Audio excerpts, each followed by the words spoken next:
say Beej. Yes. You're a improv guy. Like I'm not an improv guy at all.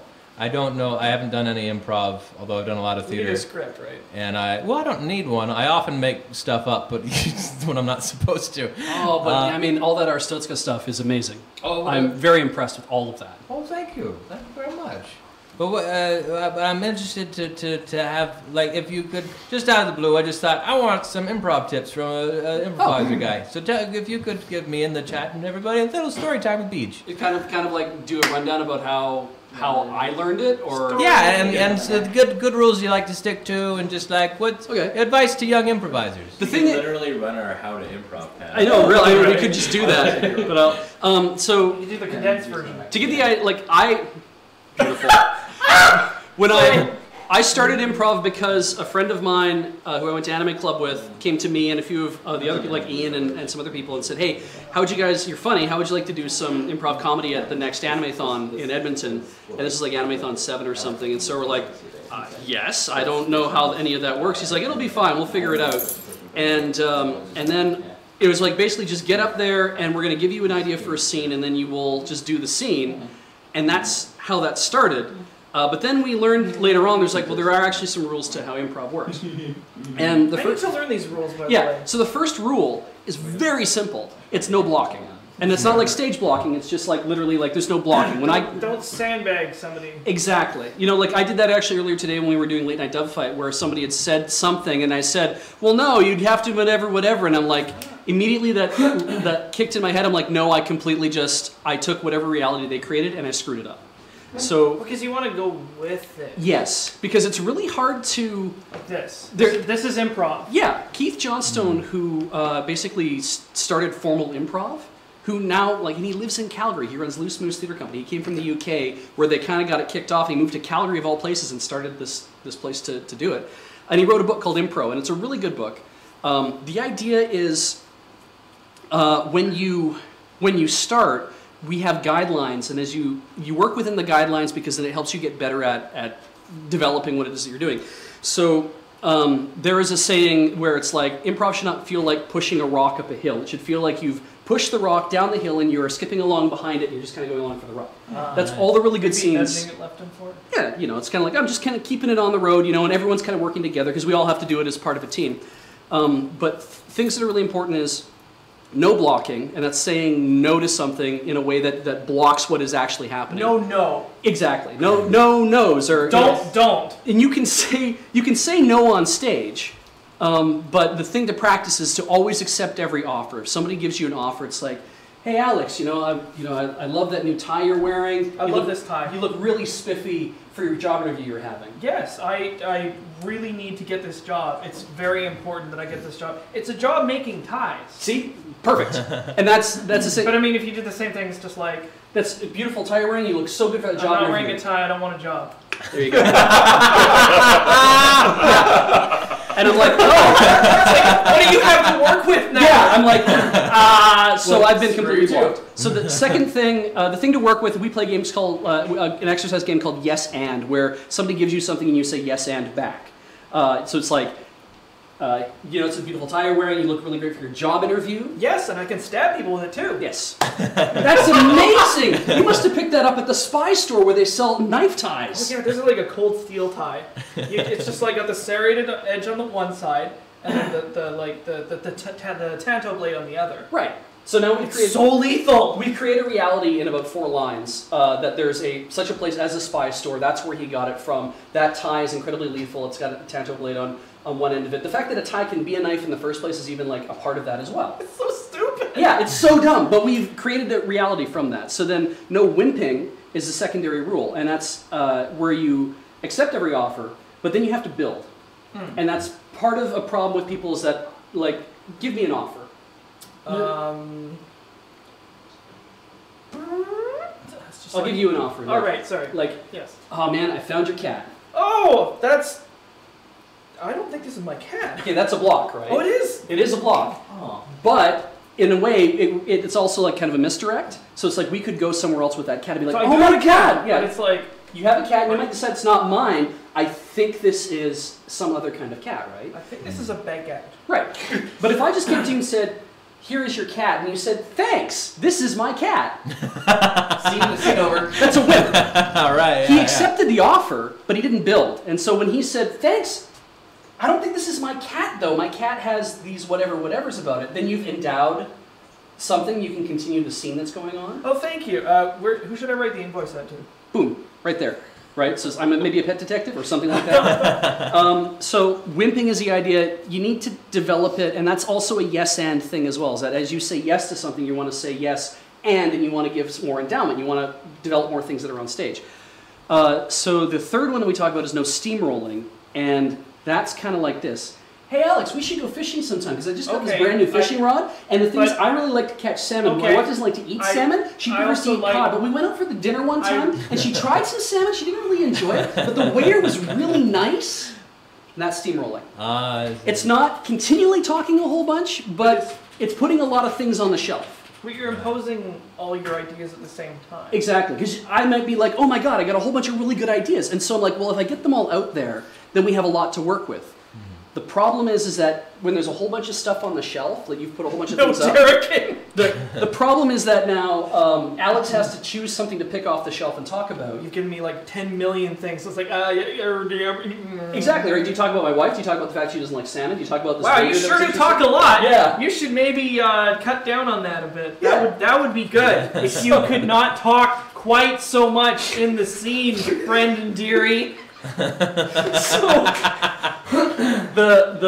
Also the thing is that whenever you put something on a shelf like that, you are making a promise to the audience. You've said a whole bunch of really interesting things, and now you've made a promise. You're saying all of these things are going to pay off. Everything in Improv is Chekhov's gun. Yeah, essentially. You put a bunch of stuff up there. Chekhov's armory. But the best part Chekhov's armory.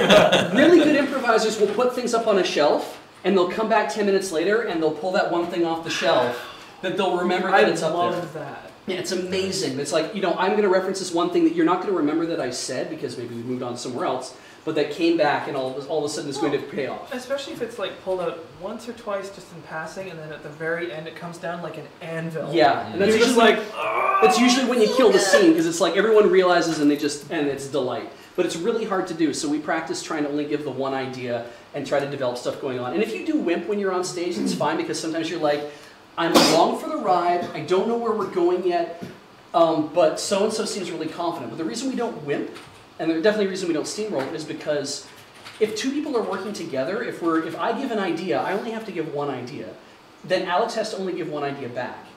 And then we don't have a conversation. It's a conversation, right? We are a conversation. So even an action... Talk with someone, not at them, or you don't only listen. So we also talk about things like no pimping, and that's hard with Desert Bus, actually, because pimping is where you will put up to somebody a thing saying, hey, wouldn't, you know, I happen to know that. Beej, I've heard you're insane at dribbling. Could you show us some of that? And now I have to have you have to... I have to do something because I've now established, the reality has been established on stage and I'm really good at this thing. Or I might say, oh man, I'm really sorry that your girlfriend broke up with you, but I can't believe she broke up with you in a quatrain. I know! Can you read it to me? No, I don't want to. And that's a pimp. That's basically saying, I'm going to screw you over. I'm going to make you sing a song. I'm going to do whatever. Right. That's part of the thing with the challenges is that I always try to make sure that whoever's doing something, that they're comfortable doing it first. Right. And if they don't want to do it, then we don't do that. So... Improv, it's not as easy as it looks, but more fun than it looks like. It's absolutely true, and the more you practice doing it, you know, the better you can get it over time. Other things that are really important are, if you want to think of a good way to have a good scene with someone on stage you've never played with before, the trick is to make them look better than you. Oh. Ah. Yeah.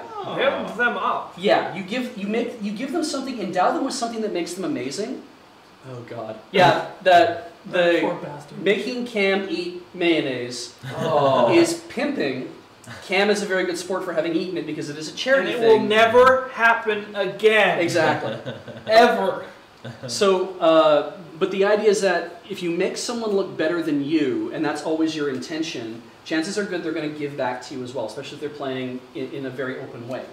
A lot of times you'll give something to somebody, and then they will take that and they will move on with it and kind of leave you behind. The best thing to do is you just kind of play a support role and keep building. You know what it's like in the Goon Show when they do that bit where they stand on each other's shoulders and climb out the window? Oh yeah. And they're just like, let's see them do that on TV. Yeah. It's just like you just keep moving. It's so wild hearing those like ribs they made on about television.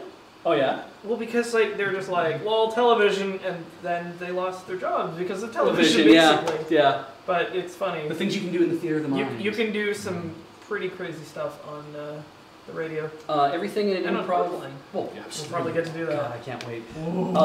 One of the things that everything on a stage has weight, which means it's hard to remember, but part of the reason that everything has weight is that if I create something, like if I say to Alex, "Oh, Alex, can you get some of the chocolate chips for these cookies?" Whoa, sure. Are you sure those are cookies? Well, I mean, no weird. I cut up about 3 pounds of cabbage. You cut up my cabbage? And then Alex spills the chocolate chips all over the floor. Oh, now I have to eat these all. Yes, you too. But I'll help. Chicken is cabbage. Yeah. see, I dropped my cabbage on the floor, and Dale remembered and was like, "I'm going to remove that cabbage from the." This is uncomfortably familiar. Do you remember doing this before? Oh, of course we know about the Goon Show. Sorry, brief aside. Yeah. Goon Show is great. There's not a podcast, a channel that you can listen to.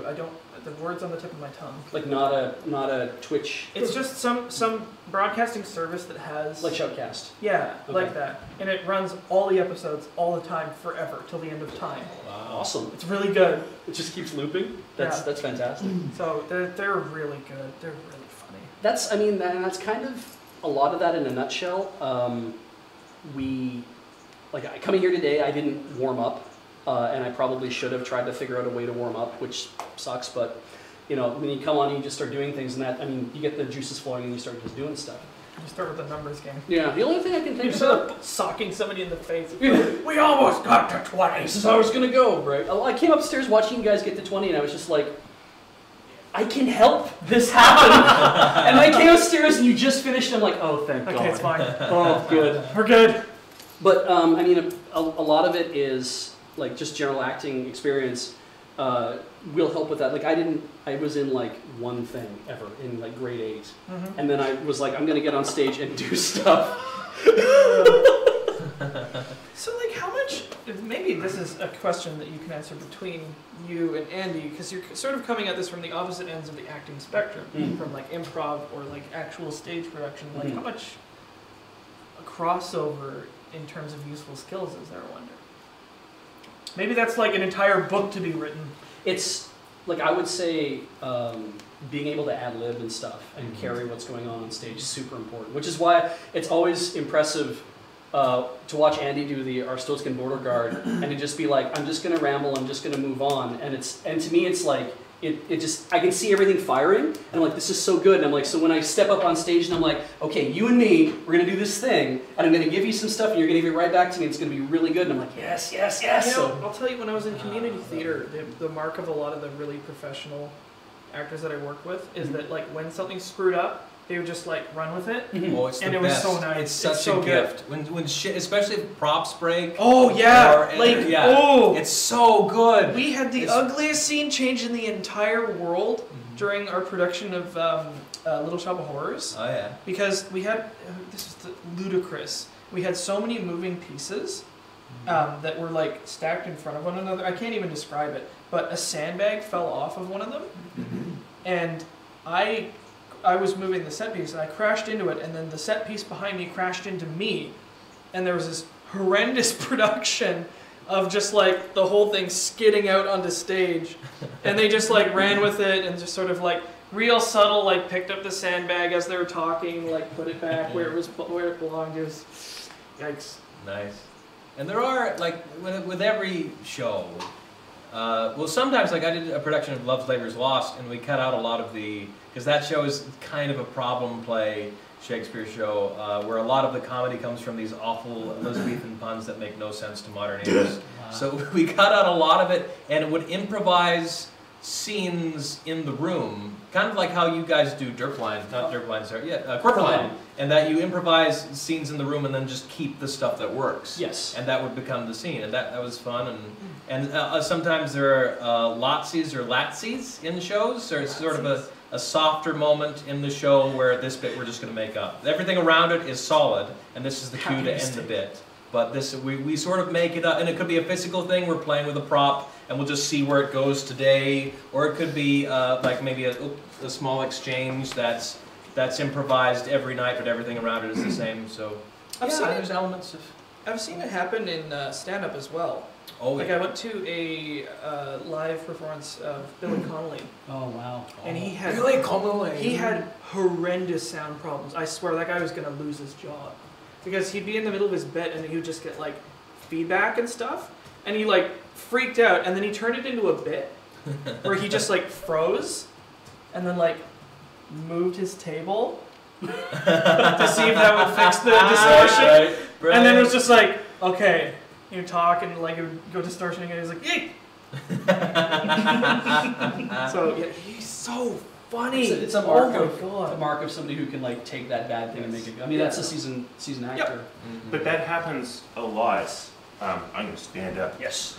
So stuff goes wrong on stage all the time. Yup. Like most of my experience is stage work, and I was just in an opera, and at one point the set got wrecked. Someone doing the scene change messed up part of the stairs, and so people were trying to walk up and down these stairs, and they kept wobbling. And I mean, some of the ladies had these long dresses and couldn't see what they were doing. And so one of the actors just went out there, and he was the big villain, and he was making his big speech, and so he just took stuff, and he was making his speech, and then he put his foot up and stamped it down. It was great. Like that's this is the crossover I think you were talking about with the being able to improv. roll with stuff. Yeah. Yeah. Well, and The audience loves that, especially if they know something's gone wrong. Yeah. Love it. Yeah. Oh. And the other thing is you can tell when actors are walking on stage because they're told, okay, now walk on stage, or they're thinking, all right, so the script doesn't say why I'm walking on stage, but I know where my character just was, and I know where my character is going, and I know why my character was going there when I'm walking across and someone grabs me because they need the water mopped up or whatever's happening in the script. They establish their own motivation. Right. Yeah. So that's like you asked the question, where's the crossover between the script and the improv? Yeah.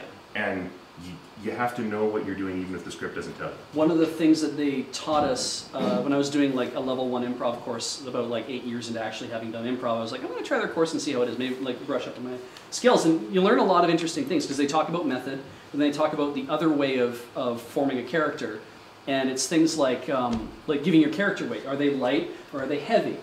Giving them speed. You know, do they move fast? Do they move slow? You know, what's their intention? Are they very direct characters? Are they kind of like indirect, that they're not so interested, but they'll get to where they're going?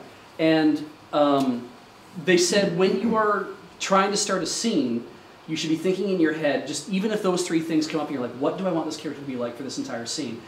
And sometimes I try to do it, and sometimes I forget about doing it. But I find that it's really helpful to have that to draw on actual acting like development, and to say, okay, I might have nothing else going for me, but I have an emotion for my character, and I have a motivation for my character, and I have their speed and their weight. And it's like I can make that work. I can turn that into something when I get on stage, which is really cool. The start of a person. Well, and I mean, when I do a show, I'm a demon. Like, You're a demon? You're ungodly. You're a demon. The show has a structure, and I have a spreadsheet that shows how we're going to do the show. And the shows are almost always the same. I don't move the games around too much because I know what works at what times. And so I know that when we do an opening for a show, we've tried doing cold opens, and those work very well too. But then it was like, when you do a cold open, when you do one-word story, you have everyone go out in the black. You bring the lights up, you do your one-word story, and then as soon as the story is done, everyone's laughing, and you buzz out, you go back to black again, you run the theme song, and then you have someone take the mic and introduce what's going on. Or you do a run-in, so you have basically everybody come running in one at a time, announce them as the theme song's playing, like that kind of thing. And we've noticed that having a real opening helps people feel like the show has started. And it's like, oh my God, that seems kind of, that seems obvious, but for years we ran shows where we didn't have anything like that. And you realize, well, when you get people in the theater idea, turn the lights down. The reason they turn the lights down is not because they're like, oh, it's interesting to have the lights off and bring the lights up. It's like, no, it makes the audience shut up. It's a mute button for the audience. Yeah, because they're like, something's about to happen. Exactly. Exactly. Funny that the audio mute is on the lighting board instead of the soundboard. I had no idea. Wow, that just blew my mind. So I used to work in production for years. That's weird. Does that mean that when you're having student dress and the kids don't shut up, that it's the lighting board's problem? Is that a lighting or a sound problem? Or is that an SM problem? Student I don't preview know. night can be I mean, exciting. Yeah, I mean, speaking as a theater student. Is anybody here not a theater kid? Yeah. Is anybody in the frame not a theater kid? All right, now All right, all of us stand up and talk. Yeah, generally, like that kind of stuff is always that's generally an SM or like a stage manager. or SME usher. stage manager. Yeah, sorry. Good catch. Good catch. But yeah, it's all kind of like everybody working in sync kind of a thing. When I joined Beej in Synaptic US Theater and whatnot, prior to it, I was just like a theater tech, essentially, and then solidarity. But then coming into the stepping out in front of the camera. It's a completely different experience, but kind of cycling back to what both of you were talking about regarding how like what these skills can like from improv and whatnot can apply just in everyday life. Things that it's just a constant like thinking on the fly kind of situation. So things that if it's a tech issue or we are having feedback or something coming through there, it doesn't always necessarily need to be I'm doing something funny. It's just like I'm doing something supportive. I'm doing something like useful in this scenario. And with with the intros and whatnot, it's cool because you never want to consistently always just keep doing that same sort of intro kind of thing, right? Yeah. Because eventually you're gonna get that fan base. Eventually you're gonna like, oh, they're doing this thing again. Yeah. Great. Okay. Cool. So it's always nice when you can do that. Kind of I like that stuff too. Improv, just blanket confidence. When you've mastered, like not mastered, but when you've experienced being out on stage without a safety net, like that's terrifying. Once you get comfortable with that feeling, you can be in any social situation, or if something breaks, it's like there's not that panic. It's like I've done crazy stuff before. Like everything will be okay. Just gotta figure it out. That helps a lot as well. I need to have a lot of control over what goes on when the show is. This is why I host. This is like whenever. Okay, and it's frustrating to you guys because it's like there's always been this thing like we want Beej to come out and act more, and I'm like, yes, I will try to do more of that. I must be in control. But that's my favorite part about it is because of our different like ideologies on like the show kind of thing. Yeah. You are the best when it comes to hosting because we clash and there's conflict. You also hit the hell out of everybody. You'll just like put your foot down. If I know what people can do or what they can't do, I will usually hand stuff out for them and be like, oh, now you're going to do this. So Sorry, I was just going to say, we've been talking about improv for a long time. Maybe we should do some? Sure. Considering we're here in Desert Bus. I was actually gonna suggest because it's the number one thing where we clash. Yeah. My favorite thing to do is change. Legitimately because it's a thing where we like the people who are performing have their idea and we're like, yeah, we're forming this scene. This is really great. And the host is like, no, you're not. This is over. Change that. And then you're like, oh, okay. And then there are so many scenarios. Well, I mean, it might happen, so I won't give too much away. Yeah. Where Beej has literally made me try and redo a single line 5 times, and at the end, your mind is just full of like, oh God, I got through that. Yeah. Sometimes you forget what you've said. But that, and I mean, this is the last thing I'll say on it, but that cycles back to like our conversation on pimping, because it's like, it's not pimping in that scenario necessarily because you know that you will generally not do that to somebody who you know won't be able to, think of those lines. Yeah, exactly. Kind of Like a when thing, we right? get you to sing songs, it's not a pimp because we know that Ben is really good at making up songs on the fly. I'm not going to say he's just going to make a song up for you on the fly right now. That's not fair. But when we're in a situation where we're like doing a show and it's like, okay, we're doing this skit. we're doing Oscar-winning moment or Tony-winning moment now is how we do it because you win a Tony by singing a song, or we're doing like album review where it's like everybody has to sing like a minute-long song. I know that I can rely on cutting to Ben because it's like I know Ben's going to have something, he's going to be able to draw something out, and the structures are all there in the games to give everybody else framework to work within. So whenever you watch somebody doing like theater sports or whatever, the structure is there for a reason. It's not like you're like, oh, they're just free associating or whatever. It's like, no, they've worked within that structure. They understand how it's supposed to work, and a lot of times they can even understand how to draw the most humor out of a structure because they've played that structure before. That's why like change is really fun. So. Did you guys want to play change? Sure. I would love to play change. All right.